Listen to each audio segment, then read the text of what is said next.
Kamusta pong muli mga kababayan? Nagbabalik po muli ang inyong lingkod, si Katambay Manong. Muling magkukomento po sa inyo. Samahan niyo po ang inyong lingkod.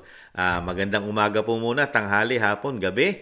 Madaling araw po sa atin lahat. Saan man sulok ng bansa o mundo tayo naroon. Naway maingatan po tayo mga kababayan. Ito po, komentuhan po natin ng DOJ mga katambay. Alam naman po natin ang DOJ talagang nakatutok po yata yan sa mga Duterte. Dahil nitong nakaraang araw lang, di ba? Ang tinututukan naman nila ulit ngayon, bumabalik na naman si General Bantag. Ngayon naman po ay ang ICC naman po mga katambay. Dahil naiipit na po yata ang mga politiko natin mga kababayan. Lalo-lalo na po ang Office of the President, ang institusyon po ng Senado at ang kasama po ang Kongreso dito po sa issue ng ating kaperahan. Dahil alam naman po natin ang dating Pangulong Duterte ay napakarami pong pinasabog about po sa korupsyon mga katambay ang dating Pangulong Duterte. Dahil unang-una niya pinasabog, ang sinasabi po niya na napakarami istapa ang ginawa ng institusyon na ito. At lalong-lalo po di po ba sa ating PhilHealth at GSIS, SSS at yung ating kaperahan na pinasok na negosyo natin daw, Maharlika Investment mga katambay, at ang ating kagintuan sa Central Bank. At ito pong bagong-bago po ngayon, talagang hirap na hirap po silang ipaliwanag at ipit na ipit po sila mga kababayan. Ito pong 2025 National Budget mga katambay. Talagang naiipit po sila rito. Talagang marami na po naguhugas ng kamay rito. Pagka kasi po nagpatuloy ito mga kababayan, yung araw-araw pong issue ito, ay malilintikan po silang lahat. Baka hindi nila matapos ang kanilang mga termino mga kababayan dahil sa galit at natutuklasan ng mga Pilipino. Di po ba mga kababayan? Kaya dito po, kailangan po yata nilang gawing ilihis. Ilihis po ang issue, mawala po ang usapin, di kaya sa mga sinasabing issue ng kaperahan natin. Kaya po ito, kailangan po nilang tutukan, buksan, at talagang ipamalita sa mainstream media ang ICC mga tambay. Ang muling pagbubukas, so open na sa usapin. Ang Pilipinas, lalong-lalo ang DOJ sa ICC sa War on Drugs o EJK ng dating Pangulong Duterte. Pakinggan po natin ang balita at komentuhan po natin. 7:19, bukas ang Department of Justice na makipag-usap sa International Criminal Court kaugnay sa investigasyon sa sinasabing patayan sa war on drugs ng administrasyon ni dating Pangulong Rodrigo Duterte. Sinabi ni Justice Secretary Jesus Crispin Remulla na bukas ang pamahalaan na tumulong sa investigasyon sa limitadong paraan. Para kay ICC Assistant Counsel Attorney Cristina Conti, resulta ang alitan sa pagitan ng pamilya Marcos at pamilya Duterte sa misulang paglambot ng DOJ sa investigasyon ng ICC laban sa war on drugs. Ang Marcos, paninindigan nila ang Duterte, proprotektahan hanggang ICC. Alright. Ngayon, ang nakikita ko, ito ay produkto ng away nila. And it's a political posturing, but it is the correct legal position. Isa that na lang the Philippines should cooperate with the ICC. Apo. Nauna nang nagkasagutan sina Attorney Conti at dating Chief Presidential Legal Counsel sa Attorney Salvador Panelo kaugnay sa totoong bilang ng mga sinasabing biktima ng extrajudicial killing sa kampanya. Sa tala ng pamahalaan, mahigit 6,000 ang napatay sa operasyon ng mga pulis. Pero iginiit na ilang human rights group na mahigit 30,000 ang biktima ng sinasabing patayan sa war on drugs. Kaya lahat. Niyakap yung 30,000. Hanggang ngayon, 30,000 na sinasabi nila. Pero sir, may 6,000. 6,000 yung recorded in connection with the performance of the duties of the police. Kaya nga sinasabi namin ever since, i-demanda nyo. Hindi pa pwede yung puro propaganda laban sa mga Duterte. Eh hanggang ngayon, wala kayong demanda. Sige sir, see you in the ICC. Nauna nang iginiit ni Pangulong Marcos na hindi makikipagdulungan pero hindi rin pipigilan ng pamahalaang Pilipinas ang investigasyon ng ICC laban kay dating Pangulong Duterte hinggil sa sinasabing extrajudicial killings sa kampanya. Yan mga tambay. Ganyan po kabugok ang ating ang ating abogado. Napakabugok po yata ng Attorney Conti, mga tambay. Nakita nyo po, napakaangas po ng itsura ni Attorney Conti. Para po yata itong rebelde kaya, hindi kaya ito grupo ng CPP, NP, NDF, kung umistyle. Na abogado siya, pero nakadepende po siya sa ICC, sa International Criminal Court. Binabastos po nila ang Korte Suprema, ang ating batas. Meron po tayong hustisya, korte sa Pilipinas, pero never silang nagsampa ng kaso rito. Kasi, hindi naman po kasi totoo yung mahigit 30,000 na sinasabi nila. Ang totoo, yung mga naka-record, mahigit 6,000 mga tambay. Pero niyakap nila ng niyakap, ayaw na mismo ito kay Attorney Salvador Panelo, yung 30,000 mahigit mga tambay. Ganito po katindi ang mga aktivista mga tambay. Mga activists, mga human rights sinasabi, activists, grabe. Daig pa po nila. Daig pa nila ang kapulisan, daig pa nila ang korte, mga kababayan. Kung ako lang po ang masusunod mga tambay, ito pong mga ganito pong klaseng abogado, dapat po ito doon na po sila. Kung saan po nahando ng ICC, doon na po sila magtrabaho. Umalis na po sila ng Pilipinas, mga kababayan. Dahil mas pinaniniwalaan po nila ang ICC kaysa sa batas ng Pilipinas, mga kababayan. Hindi po nila pinaniniwalaan, wala silang tiwala sa ating batas, sa ating korte, sa ating Supreme Court. Walang tiwala ito, lalong-lalo ito si Attorney Conti. Kaya pilit po nilang dinadala sa International Court itong sinasabi pong EJK o War on Drugs ng dating Pangulong Duterte. Pati po ang ating DOJ ay ganun din po. Mukha pong ikaw, Department of Justice ka, mga tambay, DOJ ka. Mukhang wala ka rin tiwala sa pinaglilingkuran mong DOJ. Di po ba? Bakit po hindi nyo po imbestigahan kung totoo ang sinasabi po ni Attorney Conti at ito pong ma-aktivista daw o makabayan grupo yata ng Makabayan Black ito o CPP, NP, NDF, mga kababayan. Bakit po hindi nyo imbestigahan dito sa Pilipinas ang dating Pangulong Duterte kung talagang yan ay sinasabi nyo na napakaraming nilabag na batas at maraming pinatay sa war on drugs? Ni isa, wala kayong sinasampang kaso. Meron man kayo sinampa. Na-dismiss din naman. Di yata. O kaya? Di po ba mga kababayan? Ang hirap lang po kasi dahil nga nakikita po natin dito, dahil ang ating gobyerno ngayon, mukhang di umano, kasama na rin po yata, lalo po ang sinasabi nga ng Vice President, di ba? Kaalyado na rin po nila. Ang grupo po yata ng mga kaliwa, baka pati grupo yata ng CPP, NP, NDF, ay mukhang nagtatrabaho na rin yata sa ating gobyerno ngayon. Di po ba? Dahil nakikita po natin, pati po ang diskarte ng mga kaliwang grupo yata ay sinasang-ayunan na rin po ng ating sekretary, mga tambay. Sa bagay, talagang dadalhin po nila yan dahil ngayon po ipit na po ang kanilang administrasyon. 3 taon po, walang ginawa po kung hindi mamulitika at pagsamantalahan po yata ang ating kabangyaman. Yan po ang nakita ng mga Pilipino. Yan po ang nakita nating pinagagawa nila, mga kababayan. Magtatatlong taon ng pamumulitika at magtatatlong taon na ang ating kaperahan ay mukhang niwawalang hiya, mga tambay. Mukhang niwawalang hiya ng mga sinasabi daw pong mga buhaya, mga tambay. Walang kabusugan. Mga corrupt daw na mga politiko, mga kababayan. Ibang klase po ang nangyayari po sa ating bansa. Kaya ngayon, kailangan po nila muling buhayin at talagang ipakalat sa mainstream media ito pong ICC at EJK para po dito pagtuunan ng taong bayan, number 1, at dito mabaling ang atensyon ng taong bayan. Instead, dito po sa nakikita pong malawakang korupsyon yang nangyayari sa ating bansa na ilang taon na po yatang nagaganap at ginagawa nila.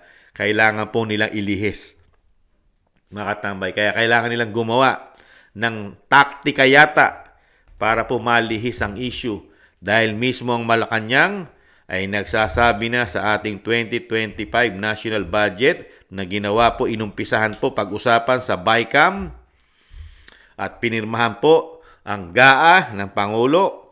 Yung mga numero, yung mga blanco ay biglang nagkaroon na.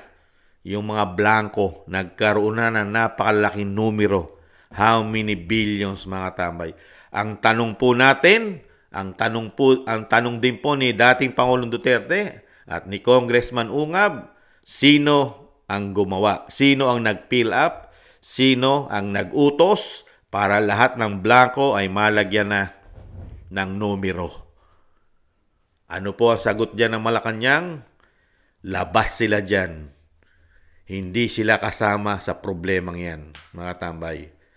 Tanging ang institusyon lang ng Kamara at Senado dahil sila lang yung nasa BICAM. Independent body nga naman, di umano. Hugas kamay. Pero pinirmahan ng Pangulo, mga katambay.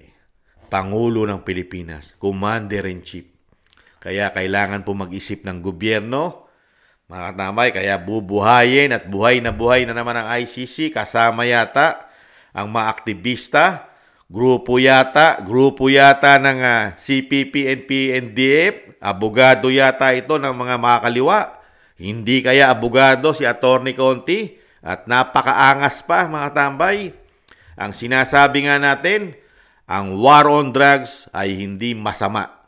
Bakit sasama ang war on drugs kung hindi ka naman nagdodroga? Paano sasama ang war on drugs kung hindi ka naman tumatangkilik, hindi mo ginagawang hanap buhay, hindi mo ginagawang bisyo ang droga, hindi ka nagpapakasamang tao?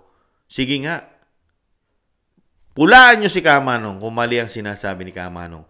Kailanman ay hindi magiging masama ang war on drugs kung hindi ka naman tumatangkilik dito.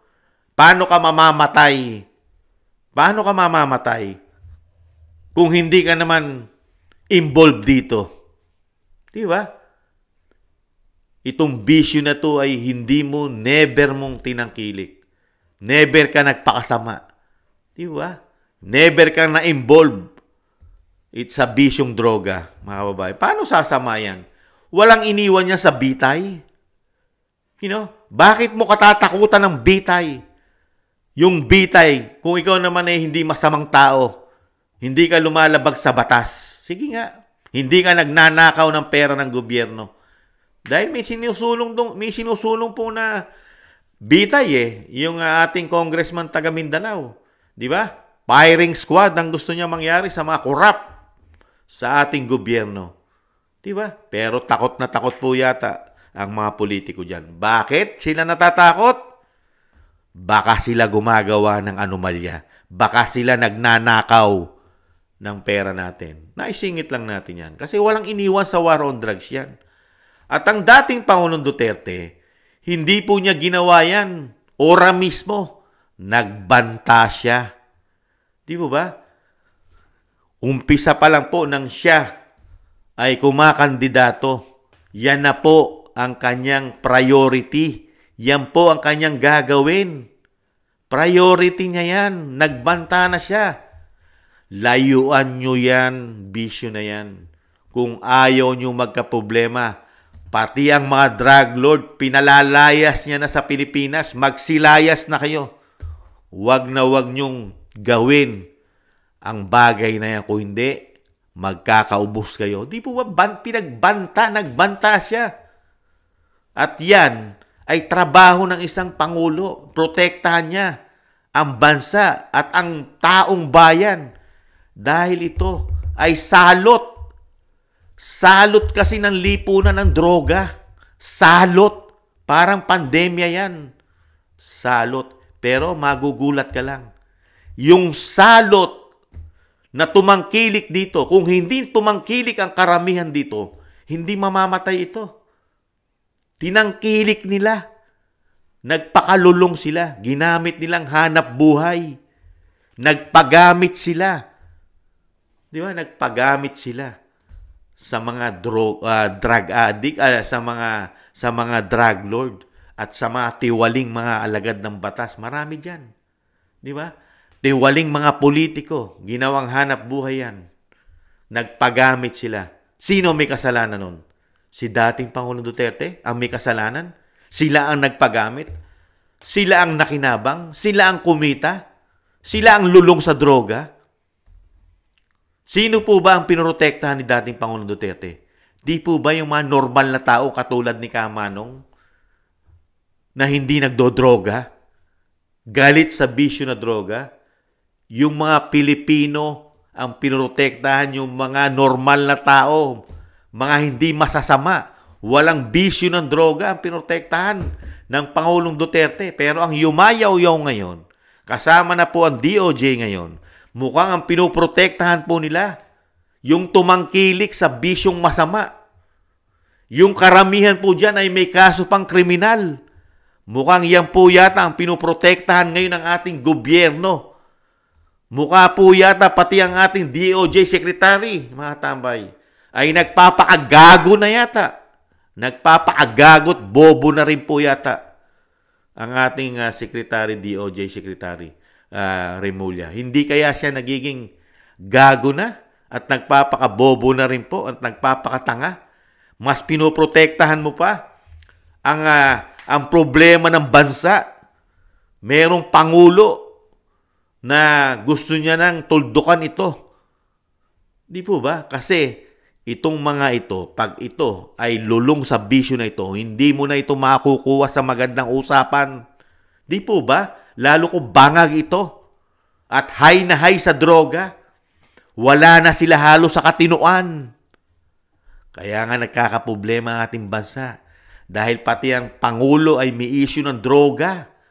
Di po ba? Ano sabi ng dating Pangulong Duterte? Hindi lang ang Pangulo daw, pati yung kanyang kaibigan, kasama sa kanyang gabinete. Di ba? Lagdameo. At pag si Cathy Binag naman ang tinanong mo, ano sasabihin? Pati ang First Lady, gumagamit din daw pa ng droga at napakarami pa daw nila dahil naka-upload, nakalagay sa USB. Hindi kaya pati ang DOJ Secretary dyan, di umano ay kasama rin dito sa USB ni Cathy Binag? Bakit? Ayaw nga nila imbestigahan si Cathy Binag. Napakatapang ng DOJ Secretary mag-imbestiga sa mga Duterte. Pero pagdating, mag-imbestiga kay Bantag, mag-imbestiga kay Tebes, pagdating kay Cathy Binag, walang yagbols ang DOJ Secretary. Walang yagbols. Kasi pati yata anak niya, yung kanyang Crispin Jr. Remulla, ay mukhang na-involved din po yata sa droga, lalo-lalo sa marijuana, high grade. Di po ba? Hindi niyo po ba napapansin? Ang mga Duterte lang po ang nagmahal, gustong linisin ang bansa, lalo-lalo sa krimen, NPA, terorista, droga ang ating bansa. Ngayon, ano nangyari sa ating pamahalaan ngayon? Mukhang ang ating gobyerno mas pinoprotektahan pa ang tumatangkilik sa droga. Di kaya? Tumatangkilik sa krimen? Ganun po ba? Korupsyon.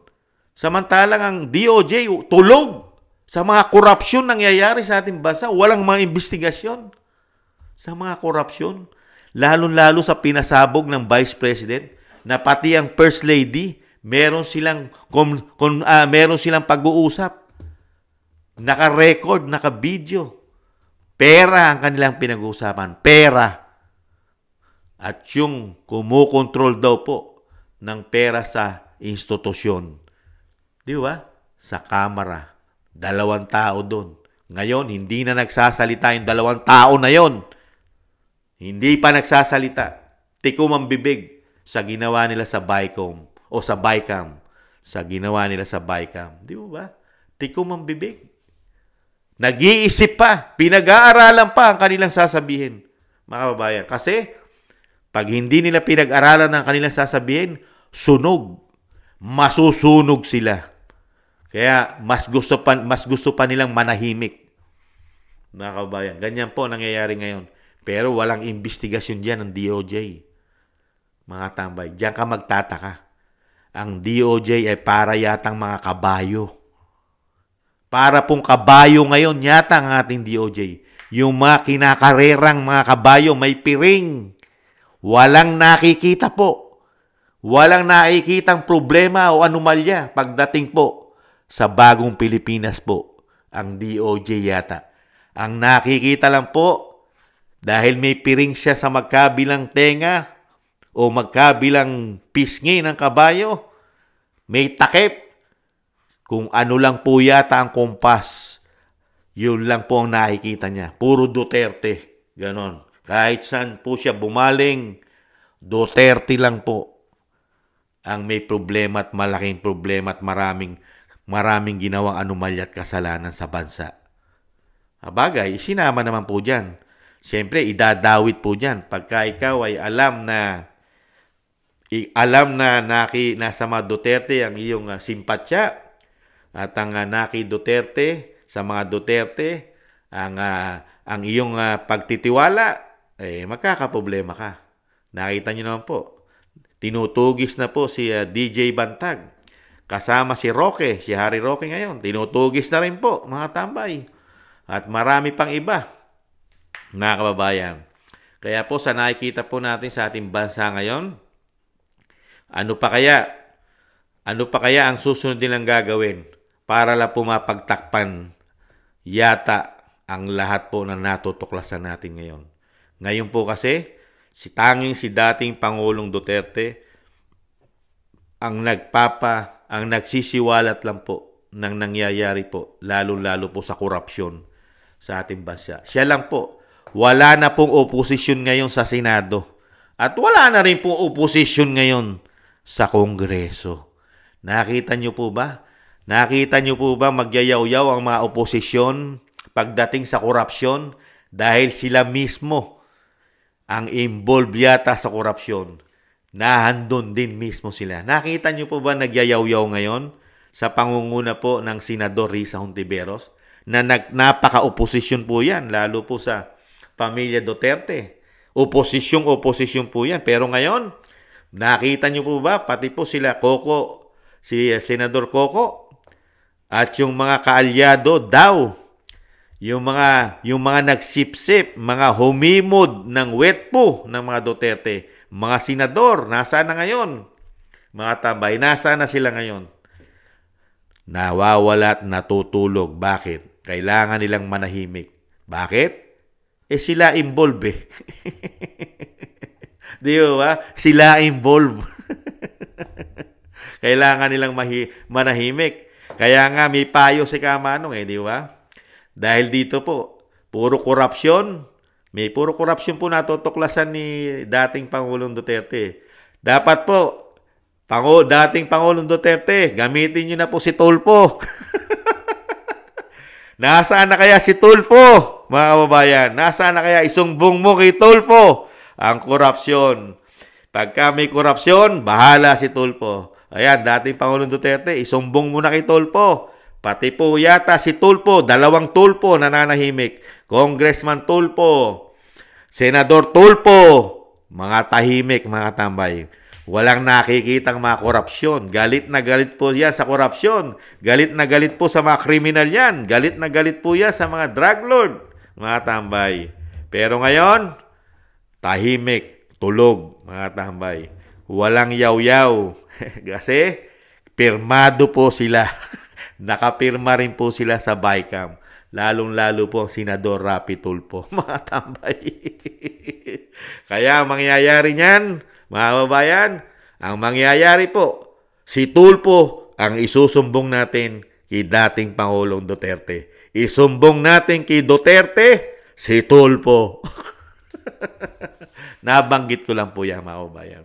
Dahil nahihiwagaan din po ako ngayon sa mga Tulfo tahimik. Di ba? Walang yaw-yaw ang mga Tulfo. Tahimik na tahimik po. Para pong mga naghihilig pa yata sa katahimikan. Kaya dito po, mga kababayan, paano paniniwalaan ng mga Pilipino ang ating pamahalaan ngayon? Ang Pangulo, galit na galit po sa war on drugs kasi meron po silang issue sa droga. Gumagamit ng droga daw ang Pangulo. Ayon mismo sa dating Pangulong Duterte. Durog daw, bangag. Pati kay Cathy Binag, pati ang First Lady at si Lagdameo. Ganon din po ang DOJ Secretary, di umano, ang anak na involved at nasangkot din sa droga. Lalo-lalo sa marijuana daw. Tingnan mo, tapos sila ngayon ang umuusig sa war on drugs ng dating Pangulong Duterte na ayaw nilang sampahan sa Pilipinas. Mga kababayan, kaya unbelievable, DOJ, walang silbi ang DOJ. Walang silbi. Pagdating sa sinasabi nila war on drugs, walang silbi. Ayaw nilang kasuhan kung talagang totoo ang binibintang nila na napakaraming namatay. More than 30,000. Nahandyan ang DOJ. Sama nyo na yung dating DOJ na galit din. Si Laila De Lima, sama nyo rin. Dating DOJ Secretary yan. Na sinasabing maraming EJK. Isampa nyo na isampa sa korte. Habang buhay pa. Habang buhay pa ang dating Pangulo. Di ba? Dahil matanda na po ang dating Pangulo. Kaya wala pong mangyayari yan. Ginagawa lang po nilang yan pamumulitika. Wala pong mangyayari yung ICC na yan. Gulo lang po yan. Gulo. Malaking gulo lang po ang hinaharap ng ating pamahalaan. Pag ginawa po nilang ginawang ICC, sa tingin nyo po, walang suporta ang dating Pangulong Duterte, lalo sa mga militar. Ngayon pa, napakarami natutuklasan. Tahimik pa lang ang militar ngayon. Dahil yung iba yatang general ay mukha yatang nababayaran, di kaya. Pero hindi naman lahat yata ng ating mga kapulisan at ang mga general ay nababayaran nila di umano. Mas marami po dyan ang hindi nasusuhulan at hindi nagpapasuhol. Katulad na lang ni Colonel Grijaldo. Nakita niyo po si Colonel Grijaldo? Talagang nahandyan yung kanyang pagiging makabayan. May paninindigan, hindi mo kayang suhulan. Samantalang yung isa, si Garma, yan po ang tutukan nyo. Nagtataka lang din po tayo kay Secretary Remulla. Tinututukan niya po si Bantag, si Tebes. Pero ayaw niyang tutukan si Garma. Nasaan na si Garma? Number 1 po yan testigo ng Quadcom. Diyan po sila kumukuha ng napakatibay daw ebidensya. Lalo-lalo po sa droga rin, di ba? Saan? Sa reward system, sa droga. Ini-involve din nila yan sa dating Pangulong Duterte. Pero nasaan na si Garma? Di ba? Hinahanap po yung testigo nila. Mambihirang buhay yan. Anong klaseng hustisya meron tayo ngayon? Meron nga tayong DOJ, meron tayong Korte Suprema, pero umaasa tayo sa international.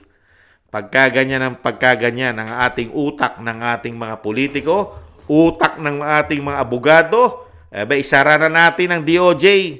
Pagka ang issue po tungkol sa war on drugs at tungkol po sa maraming biktima ng patayan daw po, hindi naman pala nila kaya gampanan o litisin ang mga ito, isara na natin ang DOJ pala, pati ang Supreme Court. Ayaw nyo man litisin sa Pilipinas Inaasa nyo sa international na hindi naman tayo miyembro niyan. At ang isa pa, pati ang Amerika at China, hindi po, lalo-lalo po ang Russia. Wala silang tiwala sa International Criminal Court. Hindi nga sila miyembro dyan. Mismo ang Amerika na tayo mismo, Pilipinas, tayo ay talagang tayo ay parang tuta. Parang tuta tayo ng Amerika. Sunod-sunuran yata tayo sa Amerika. Pati po ang batas natin halos galing sa Amerika ang ating batas. Pero ang Amerika never umanib pa. Tanggal po sila riyan. Hindi na po sila umanib yan. Kung umanib man sila, hindi po nila pinagkatiwalaan yan ang ICC. Ganon din po ang ibang malalaking bansa. Pero tayo, dahil nga meron po tayong agenda na dapat gawin, demolition job sa mga Duterte, kailangan nating gamitin ang ICC dahil sa politika. Sa politika. Katulad ngayon, ipit na ipit sila ngayon. Maraming sumabog na anomalya sa kanila ngayon. Kailangan nilang kumapit sa ICC. Kailangan nilang kumapit muli. Kailangan may kasama pa sila. Sumusuporta sa CPP, NPA, NDF pa yata si Atty. Conti. Kailangan nilang samahan yan. At nahandyan rin po yung nakulong na grupo po ng dating Senador De Lima. Kasama po yan. Isama na rin po natin ang dating Senador Trillanes. Magkakasama po yan. Makabayan Black. Grupo ng CPP, NPA, NDF. Yan. Kasama na po ang human rights. Kasama na po lahat yan. Sila na po. Nagkaisa na po sila dahil pagka ang Duterte kasi ang naupo na Pangulo, lalo ang Vice President Sara Duterte, sa tingin nyo, hindi matutuldukan yan. Alam lahat ng Vice President ang masasamang politiko na bisto niya lahat. Lahat ng mga korap na politiko alam ng Vice President. Kilala niya. Namukaan niya lahat, pati pangalan. Kilala niya. Sa tingin niyo, magugustuhan nila? Magugustuhan ng bagong Pilipinas na maupo ang mga Duterte sa napakaraming natuklasan ng Vice President at ni dating Pangulong Duterte na ginawa nilang anomalya sa pera natin? Sa tingin nyo, gagawa ng paraan yan. 100% o 1,000% ipopolitika nila yan para hindi maupo. Dahil nga pag naupo ito, baka pati ang Secretary DOJ, Remulla, baka pati ang anak niya mabalik muli sa kulungan, mga kababayan. Kaya hindi po nila talaga magugustuhan yan. Deo mano.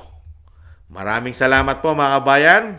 Dahil tayo naman po, gising na po tayo sa katotohanan. Alam na po natin lahat ang nangyayari at ginagawa nila sa ating bansa. Itong mga politiko na ito. Kaya sa darating ng halalan, kung matutuloy man ito, alam na po natin, mukhang magbabara po ang inidoro. Mukhang mahihirapan po mag-plus ngayon sa dami ng politiko na natuklasan po natin ngayon. Halos lahat, mukhang 90% po ng mga politiko po ngayon, 90% po yata ang ipa-plus natin. Mukhang masisira po ang ating inidoro, mga tambay. Sa sobrang dami nating ipa-plus. Di kaya? Di ba? Dahil nabunyag po silang lahat ngayon, mga kabayan. Ay, nako. Sana napakatagal ng panahon. Pagka ganitong klaseng gobyerno meron tayo, inip na inip tayo. Bakit napakatagal? Bakit napakatagal pa nilang manungkulan? Samantalang kay dating Pangulong Duterte, parang pinipigil natin ng oras at araw na wag na sanang matapos ang kanyang termino. Pero ngayon, sa bagong Pilipinas, parang isinusuka mo na. Hindi pa tapos ang kanyang termino, parang gusto mo na i-plus sa inidoro, mga kababayan. Di po ba? Maraming salamat po. Nakakalungkot. Dinadaan lang po sa tawa na inyong lingkod. Pero napakahirap po. Dahil pag natutuklasan mo, kaperahan natin, lalo sa PhilHealth, kakarampot na lang ang binibigay ng PhilHealth pagka tayo nakakasakit, kukuhanan pa nila. Mga wala na po silang puso noon, mga tambay. Wala na mga puso at walang pagmamahal sa mga Pilipino. Maraming salamat po, lalo po sa nakagusto po ng Tambayang Makabayan sa YouTube at TikTok at ganoon din po sa mga nagko-comment, like, share, and subscribe. Maraming salamat po. Ingatan nawa po mga tambay, lalo po sa mga durugista, sa mga kriminal. Ingat po tayo, doble ingat po tayo ngayon. Laganap naman po ang mga addictus at mga kriminal sa ating bansa. Ingat po, samahan po natin ng maraming dasal. Muli po, sa ulitin, paalam, bye-bye.